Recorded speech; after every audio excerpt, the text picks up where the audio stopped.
ముఖ్యంగా తల్లిదండ్రులకి టీచర్లు ఏవైతే ఇస్తున్నారో ఆ నాలెడ్జ్ అండ్ ఆ ఇన్పుట్స్ తో పాటు పిల్లలు ఇచ్చేటువంటి ఫీడ్బ్యాక్ కూడా చాలా ఇంపార్టెంట్. సో చిన్నపిల్లలు ప్రభుత్వ పాఠశాలలో విద్యని ఆనందదాయకంగా అభ్యసించడానికి ఏం చేయాలి, ఏం చేస్తున్నారు? ఎస్ ఆనందదాయక అభ్యసన ఇది చాలా ఇంపార్టెంట్ అండి. అందులోనూ ప్రైమరీ స్కూల్స్కి అయితే చాలా ఇంపార్టెంట్. ఎందుకంటే వాడు అంతవరకు ఇంటి దగ్గర ఇంటి వాతావరణానికి అలవాటు పడి ఉంటాడు. వన్స్ స్కూల్కి వచ్చినప్పుడు ఏదో ఇది ఒక పనిష్మెంట్గా ఫీల్ అవుతాడు. నేను ఎక్కడికో వెళ్ళిపోతున్నాను, జైల్లోకి వెళ్ళిపోతున్నాను, ఎక్కడికి వెళ్ళిపోతున్నాను. అలాంటప్పుడు మనం కల్పించాల్సింది ఏంటంటే విద్యార్థికి అవసరమైనంత స్వేచ్ఛ ఇవ్వాలి.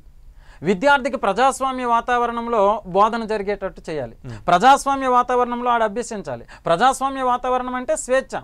అంటే విద్యార్థి తన యొక్క ఆలోచనలు, అనుభవాలు, ఆ విద్యార్థి తన యొక్క అభిప్రాయాలు స్వేచ్ఛగా బయట పెట్టేటట్లు ఉండాలి.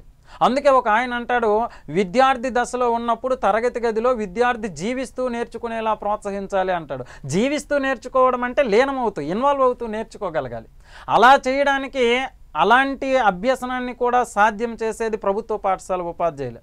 ఎందుకంటే ఒక ప్రభుత్వ పాఠశాల ఉపాధ్యాయుడు వెల్ ఫిల్టర్డ్ అనమాట. సమాజంలో కొన్ని లక్షల మంది అభ్యర్థులు ఉన్నప్పటికీ వేల సంఖ్యలో మాత్రమే ఉద్యోగాలు ఉంటాయి. అంటే కొన్ని లక్షల మందిని వెనక్కి నెట్టి వేల సంఖ్యలో అతి తక్కువగా ఉపాధ్యాయులు మాత్రమే గవర్నమెంట్ స్కూల్లో అపాయింట్ అవుతారు.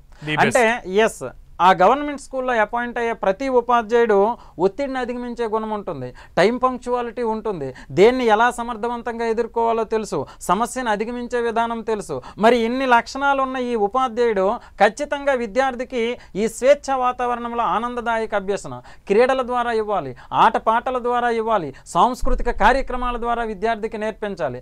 ఎంతసేపు తరగతి గదిలో ఉన్నాము, బోర్డు మీద చెప్తున్నామనే కంటే ప్రతి సందర్భంలోనూ విద్యార్థిని ఇన్వాల్వ్ చేస్తూ, అంటే వాటిని ఇంటి పరిసరాలను మరిపించేలా బోధన చేయడమే ఆనందదాయక అభ్యసనం అండి. సో పిల్లలు ఆనందంగా ప్రభుత్వ పాఠశాలకు వచ్చే విధంగానే బోధన ఉంటుంది. అయితే ముఖ్యంగా విద్యా బోధనలో పిల్లలకి అందించేటువంటి విద్యా బోధనలో టిఎల్ఎం అని ఒకటి వచ్చింది. సో టిఎల్ఎం యొక్క ప్రభావం ఎంతవరకు ఉంది? ఎస్ అండి, టిఎల్ఎం అనేది టీచింగ్ లెర్నింగ్ మెటీరియల్ అంటారు. ఈ టీచింగ్ లెర్నింగ్ మెటీరియల్ అనేది పాఠశాల స్థాయిలో విద్యార్థి నూతన విద్యను అభ్యసించడానికి, నూతన సమాచారం సేకరించడానికి, నూతన సమాచారం అవగాహన చేసుకోవడానికి ఈ టిఎల్ఎం అనేది చాలా ఇంపార్టెంట్ అండి. సో దీన్ని టీచింగ్ లెర్నింగ్ మెటీరియల్ అంటాం. ఎందుకు దీన్ని ఉపయోగించాలి అంటే విద్యార్థికి మనం ఏదైతే చెప్తామో అది విద్యార్థి సులువుగా అవగాహన చేసుకోవడానికి, నేర్చుకున్న అంశం ఎక్కువ కాలం గుర్తుండడానికి ఈ టిఎల్ఎం అనేది ఉపయోగపడుతుంది.